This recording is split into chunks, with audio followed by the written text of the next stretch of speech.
Salve povo, aqui é o Zelota de volta com mais um vídeo da nossa saga dos grandes comandantes da antiguidade e por que não a volta, ou na verdade um encerramento da saga dos inimigos de Roma, já que hoje vamos falar de Hamilcar Barca. Talvez vocês não conheçam o seu nome, mas seu sobrenome é bem conhecido, porque ele era pai do Aníbal Barca.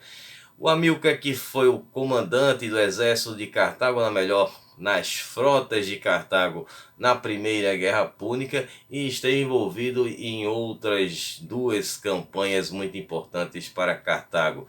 Vamos ver como foram essas campanhas, a sua participação na Primeira Guerra Púnica, a Guerra dos Mercenários e também a sua campanha na Espanha, que vai ser o estopim ali que vai dar o início para a Segunda Guerra Púnica. Tem muita coisa interessante para vermos sobre esse personagem que era um grande patriota e anti-romano. Bom, mas antes de eu começar a contar a história do Hamilcar, eu peço a todos de um tapote no like para ajudar aí a dar uma divulgada no canal. Compartilhem com pessoas que curtem esse tipo de conteúdo, história mais aprofundado. E quem é novo aqui, seja bem-vindo. Eu trago muito conteúdo de antiguidade e idade média. Tem vários povos com muitas civilizações, reinos, impérios, personagens. Toda uma conferida lá na minha videoteca, tá tudo organizado nas playlists. Também me sigam nas minhas redes sociais, no Instagram e no Facebook, os links estão aí na descrição, para vocês ficarem sabendo sempre que os vídeos forem postados. E também quem quiser dar um apoio aqui ao meu trabalho, é só fazer parte do Acampamento Zelota, que é a nossa área de membros, onde vocês vão ter acesso a vídeos exclusivos. Quem não quiser fazer parte do acampamento, que apenas dá uma ajuda menos comprometedora, vocês podem mandar um valeu. É só clicar nesses três botõezinhos que tem embaixo aí na tela, no canto inferior direito. Vídeos todas as quartas às 20 horas, sempre com a metodologia nada ortodoxa, com muitas imagens, muito conteúdo sem enrolação. Vamos para a história do Hamilcar Barca. Bom, a respeito da história do Hamilcar, existe muito pouco desse início da sua vida, mas pouco sabe que ele nasceu em 285 a.C., provavelmente lá em Cartago, e ele pertencia ao clã Bácida. Na verdade, esse clã Bácida vai ser fundado por ele mesmo, né? Que vai ser, obviamente, uma forma que vai ser chamada a família Barca. Bom, sobre o nome dele, na verdade, Hamilcar, ele vai ser um nome púnico, né? De origem púnica, que também os cartagineses eram chamados de púnicos, e ele vai ser chamado assim por conta do deus Mecalter. O significado de Hamilcar seria seguidor ou servo de Mecalter. Bom, o Mecalter ele era uma divindade fenícia ou púnica e era o protetor da cidade de Tiro. Bom, alguns anos atrás, acho que foi no segundo ano do canal, eu fiz um vídeo sobre os fenícios e eu falo sobre isso lá. E cada cidade fenícia tinha uma divindade protetora. Depois dei uma conferida lá nesse vídeo quando terminei esse aqui. Bom, já com relação ao sobrenome, Barca em púnico significava raio. Bom, o Hamilcar, ele, como eu já mencionei, ele é mais conhecido por ter sido o pai do Aníbal. Talvez nem tanto por isso, talvez ninguém sabia que o Hamilcar era pai do Aníbal. No caso, o pai do Aníbal tinha participado da Primeira Guerra Púnica. Eu já mencionei brevemente isso em alguns vídeos aqui no canal. Bom, mas ele foi o Aníbal, claro, conhecido como um dos mais ferozes inimigos ali de Roma. Um cara que deu muito trabalho. Já o Hamilcar vai ficar mais conhecido pelos seus feitos, ou pelo menos o que ele tentou fazer na Primeira Guerra Púnica. E aí, 237 a.C., o Hamilcar, ele leva o Aníbal, que na época tinha 9 anos de idade, para o templo de Baal, né, dessa divindade, Deus Baal, lá em Cartago, e fez jurar, né, o Aníbal que ele jamais seria amigo de Roma. Né, o Hamilcar, ele tinha um sentimento realmente muito anti-romano, ele tinha um ódio muito grande por Roma, e ele passa isso para os filhos dele. No caso, Aníbal que vai ser ali seu grande sucessor. Mas por acaso no vídeo eu me confundi Hamilcar com Aníbal, Aníbal, né? Me perdoe, porque realmente a associação Aníbal é muito maior do que a Hamilcar. Mas enfim, seguindo aqui com a Primeira Guerra Púnica. Bom, a Primeira Guerra Púnica que aconteceu entre Roma e Cartago já se arrastava por 15 anos. E aí os cartagineses, eles haviam derrotado os romanos lá na África, e todas essas batalhas, elas eram batalhas navais. E o centro dessas disputas entre Roma e Cartago era a ilha da Sicília, uma ilha que tinha sido já descoberta pelos fenícios, né, povo que fundou Cartago, e tinha essa disputa porque para Roma era perto de Roma, também ficava perto de Cartago, mas era uma ilha extremamente bem posicionada estrategicamente para o comércio. Então Cartago tinha suas bases por lá e os romanos queriam conquistar a ilha da Sicília. Então essa foi um dos grandes motivos para a Primeira Guerra Púnica. Então, como essa guerra se arrastava muito, o comandante das frotas cartaginesas, que era o Catalo, ele acabou sendo substituído pelo Aníbal. Existia um outro Catalo também, um Catalo, na verdade, na história de Cartago, mas esse outro Cartalo, ele participou da Segunda Guerra Púnica como um comandante ali do exército do Aníbal. Então são dois personagens diferentes que têm o mesmo nome. E aí essa guerra, como ela estava indefinida, o Cartalo vai ser substituído pelo Aníbal. Não porque ele estava indo mal, mas porque os cartagineses queriam ali uma definição. Então, o Aníbal, quando ele começa a atuar, a primeira coisa que ele faz é invadir a costa italiana. Então ele ataca Bruttium. Bruttium, que hoje é a atual Calábria. E o objetivo possivelmente era para saquear, para conseguir levantar fundos para pagar os mercenários. Então depois ele vai para a Sicília, ele vai para um local chamado de Erquite. Erquite, que era próxima de Panormus. Panormus, que é hoje Palermo, lá na Sicília. Eu levei um tempo para saber que Palermo ficava na Sicília. Eu confesso que por muito tempo eu achei que Palermo ficava na Itália mesmo, né? Mas enfim, como a Sicília pertence à Itália, tudo bem. Mas eu imaginava que era na Itália ali, no caso dentro do continente, né? Mas enfim, segue aí. E aí o Hamilcar, ele ficou em uma posição estratégica boa, porque ele estava ali na montanha. Então ele podia atacar a retaguarda romana, já que os romanos estavam cercando duas importantes bases de Cartago lá na Sicília, que ficavam nas cidades de Drepana, que hoje é onde fica Trapani, e outra que tem um nome mais difícil, que era Lilibeaum, que hoje se chama Massala. Essas eram as duas últimas fortalezas de Cartago na Sicília, né, as duas últimas fortalezas remanescentes.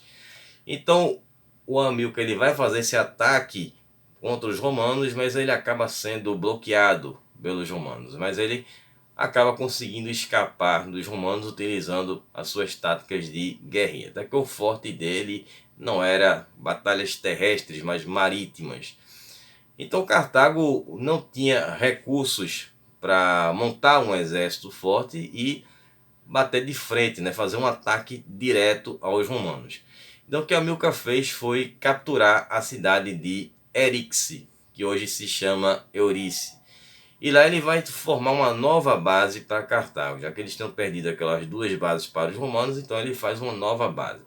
Só que essa base não era tão boa quanto as outras duas, ia restringir mais a movimentação dele, mas não impediu que ele continuasse atacando a Itália, no caso o continente ali na Península Itálica. Então eles atacaram a cidade de Cumas, e como eu mencionei inclusive no vídeo anterior sobre os etruscos, Cumas foi a primeira cidade que os gregos colonizaram lá na Itália. Então ele vai lá em busca de recursos. Então Hamilcar, ele tinha um exército pequeno, ele contava apenas com 20 mil homens. E apesar dele ter sido muito elogiado pelo geógrafo, historiador e muitas outras coisas, que era o Políbio, que considerava Hamilcar o maior comandante cartaginês, pelo menos até antes do Aníbal, né? Bom, ele conseguiu fazer muito pouco por Cartago, já que a guerra acabou, justamente em 10 de março de 241 a.C., quando os romanos derrotaram uma frota cartaginesa que foi liderada pelo almirante Anão II. Esse cara viria para ser o grande reforço ali para ajudar os cartagineses lá na Sicília, mas ele acabou sendo derrotado. Ele ia libertar, no caso, a cidade de Drepana, mas ele foi derrotado e 50 navios de Cartago foram afundados e outros 70 foram capturados e mais 10 mil homens foram feitos como prisioneiros. Bom, então Cartago perde a guerra e acabou custando muito pouco, eles já não tinham muitos recursos, então Hamilcar foi instruído a fazer um acordo de paz com os romanos. E como já mencionei anteriormente no vídeo, o Hamilcar ele odiava os romanos, então ele, como não queria fazer um acordo de paz com os romanos, simplesmente o que ele fez foi pedir baixa do exército, no caso das frotas ali da marinha cartaginesa. Então ele deixa a frota cartaginesa para não fazer esse acordo de paz com os romanos. Mas depois ele acabaria sendo convocado novamente para lutar pela sua pátria. Porque aconteceu logo na sequência a Guerra Sem Trégua. Como Cartago perdeu essa primeira Guerra Púnica, então eles perderam o controle da Sicília para os italianos. Também estava em jogo outras ilhas, já tinha Córcega e Sardenha, que eu também já contei a história dessas duas ilhas aqui no canal. Então eles tiveram que pagar como parte daquele acordo que não foi feito pela Hamilcar, né, foi feito pelos outros cartagineses, que foi de pagar ali de indenizações aos romanos. Né? É sempre isso, o perdedor perde e ainda tem que pagar para quem ganhou. E aí, para piorar a situação de Cartago, teve a Guerra Sem Trégua, que também ficou conhecida como a Guerra dos Mercenários, que aconteceu em 241 a.C. Os mercenários que foram contratados por Cartago não estavam nada felizes por não terem recebido seu pagamento pelos esforços que eles tiveram na Primeira Guerra Púnica. Eles não têm nada a ver que a guerra foi perdida por Cartago, né? Eles queriam era receber. Então, teve um grupo que foi liderado pelos líbios, que estiveram entre os mercenários. Então, eles aproveitaram que Cartago estava enfraquecido, né, depois dessa derrota para os romanos, e se rebelaram em algumas cidades, no caso a cidade de Tunis e a cidade de Útica, que era outra cidade que ficava localizada a 40 quilômetros de distância de Cartago, hoje fica na Tunísia. Essas duas cidades elas buscaram a sua independência e se juntar à causa dos mercenários. Então Hamilcar Barca vai ser chamado de volta para comandar as frotas cartaginesas. Então ele estava voltando ali da Sicília e se junta ao Anão II, o mesmo que foi derrotado pelos romanos naquela etapa final da Primeira Guerra Púnica. O Anão II ele tinha perdido para os romanos, mas ele tinha um crédito porque enquanto Hamilcar estava na Sicília, ele estava conseguindo algumas vitórias significativas na Líbia. E aí ele acaba sendo mantido no seu posto. E o Hamilcar primeiro ele vai salvar Cartago de um cerco que estava acontecendo, sendo feito pelos mercenários, e quem liderava esse cerco foi Espêndido, que liderava os mercenários. Espêndido tem uma história interessante, vou fazer um adendo aqui rapidinho sobre ele. Ele tinha nascido lá no sul da Itália e ele acabou, que hoje é Campânia, né, a Campânia. E ele foi escravizado pelos romanos. Lembrando que nessa época a Roma não tinha conquistado toda a Itália, estava longe disso ainda tínhamos os etruscos, tínhamos os latinos, tinha outros povos que viviam ali pela Itália. E aí ele acabou fugindo da escravidão ali dos romanos e se juntou a esse grupo de mercenários que lutaram ao lado de Cartago na Primeira Guerra Púnica. Bom, e aí o Aníbal acaba derrotando o Espêndido em uma batalha que aconteceu nas margens do rio Bragada, que era chamada assim naquela época, e hoje se chama Mar de Jeddah e fica lá na Tunísia. Bom, então Hamilcar também, durante essa guerra, ele conseguiu persuadir o príncipe númida Naravas para que ele lutasse ao lado de Cartago, cedendo a sua cavalaria. Já Cartago não tinha cavalaria, né? Nosso Cartago era barco, era navio, era mar. E aí ele consegue convencê-lo, prometendo a sua filha em casamento. Bom, pelo que eu vi da história do Hamilcar, né, ele teve dois filhos, né? Um que foi o que todo mundo conhece, o Aníbal, e o outro que foi o Asdrúbal. E teve também o Magão, né, que foi um outro filho também do Hamilcar. Acho que eu esqueci de mencionar isso aí no vídeo, né? Ele teve esses três filhos. Bom, se ele teve uma filha, não é mencionado na história, mas aqui apareceu essa filha. Então, enfim, esse príncipe númida, que era o Naravas, ele acaba aceitando esse acordo e cede a sua cavalaria para o Hamilcar. Bom, Hamilcar agora que tinha um exército que contava com 10 mil homens e 70 elefantes para enfrentar os rebeldes ali, no caso os mercenários. E aí em outros lugares em que acontecia a batalha, já que você tinha duas frentes, uma que era liderada pelo Hamilcar e a outra pelo Anão II, a segunda, que era do Anão II, não estava indo muito bem. Ele não conseguiu recuperar as cidades de Útica e a outra cidade que era de Hipacra. Essa cidade foi uma cidade fundada pelos fenícios e que tinha sido ali também dominada pelos mercenários. E aí, em 239 a.C., os mercenários conseguiram tomar Sardenha e derrotaram o exército cartaginês que tinha sido enviado para lá para recuperar a ilha. E aí as cidades de Hipacra e Útica acabaram se juntando aos mercenários. E a guerra foi ficando mais brutal para os dois lados. Os mercenários capturavam os soldados de Cartago e os mutilavam. E Aníbal, quando capturava os mercenários, colocava seus elefantes para pisotear esses prisioneiros. Enfim, a coisa ficou muito pesada aí para os dois lados. Aí tanto a Milka como o Anão, aí é o momento mais tenso dessa batalha, porque os dois estavam comandando os cartagineses, mas eles não conseguiam chegar a um entendimento. Existia uma guerra de ego entre os dois. Então foi feita uma votação com o exército e quem que os homens queriam que os comandasse, a Amílcar ou Anão II. E claro que, como estamos falando do Amílcar, sabemos que o Amílcar que foi escolhido pelo exército. Então foi quando as coisas começaram a melhorar para Cartago. Repentinamente Roma decide ajudar Cartago, liberando cerca de 10 mil soldados que eles haviam capturado, né, aquela captura que foi feita no fim da Primeira Guerra Púnica. Mas foi por bondade? Não, não foi por bondade, foi porque eles tinham um acordo com Cartago para receber, né, as suas indenizações pós-guerra, e Cartago entrando em uma segunda guerra logo na sequência não teria condições de fazer esse pagamento. Os romanos também não iam se meter nessa história, né? Então a forma que eles encontraram era de liberar os soldados para que eles se juntassem ao exército de Aníbal. Aníbal não, no caso Hamilcar, eu falei que ia confundir o Hamilcar, para ele dar sequência a essa guerra contra os mercenários.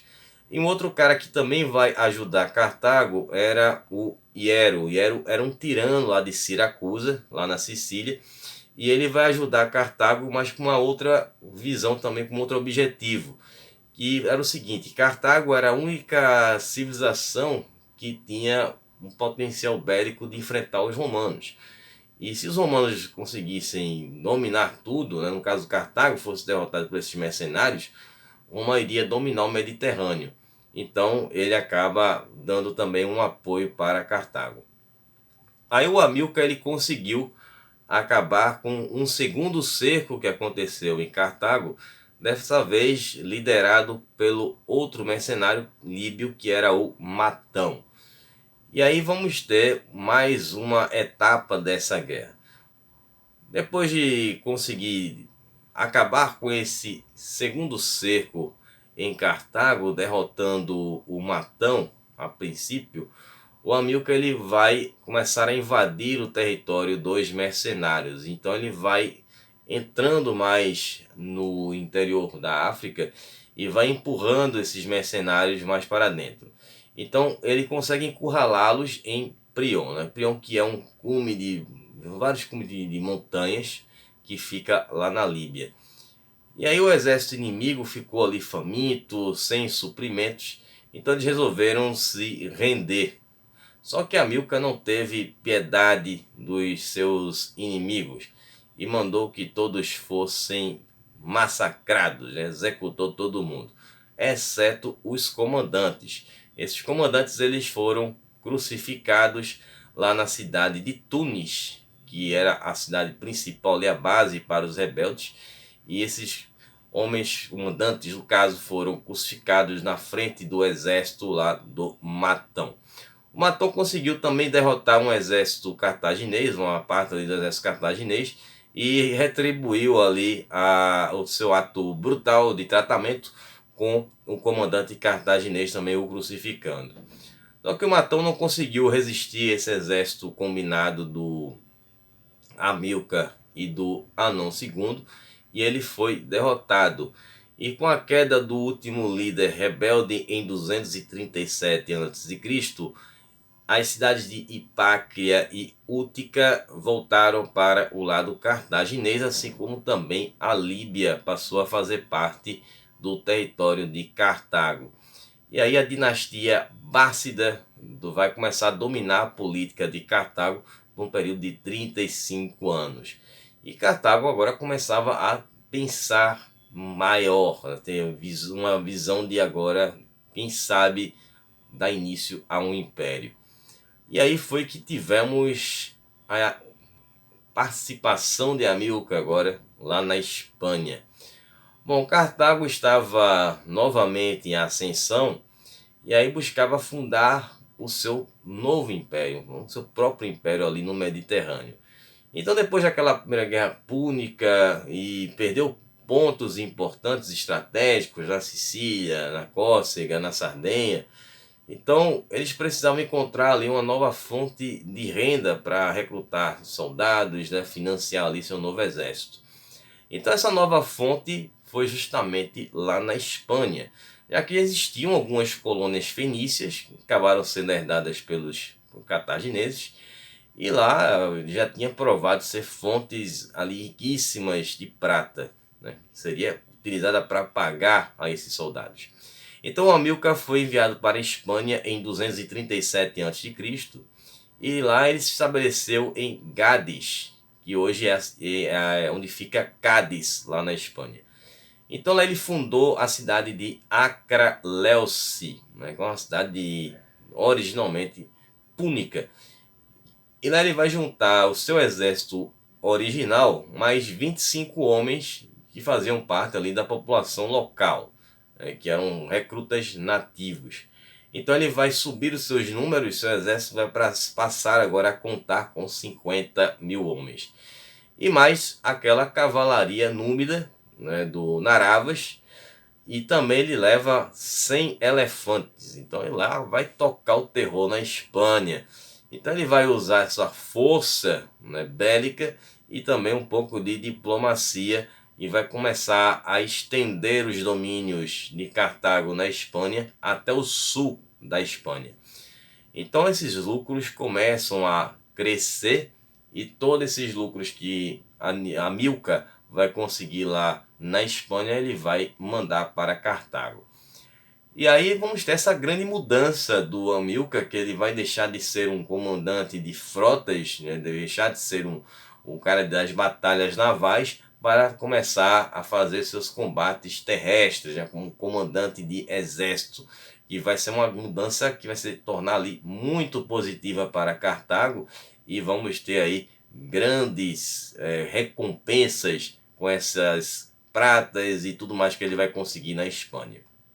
Então Amílcar ele consegue conquistar não só o sul da Espanha, como também o sudeste da Espanha. Só que essas conquistas de Aníbal na Espanha vão começar a chamar a atenção de Roma, que começou a pensar que ele estava fazendo alguma coisa que poderia refletir contra Roma no futuro. Então Roma acaba mandando embaixadores para conversar com Amílcar e exigir explicações.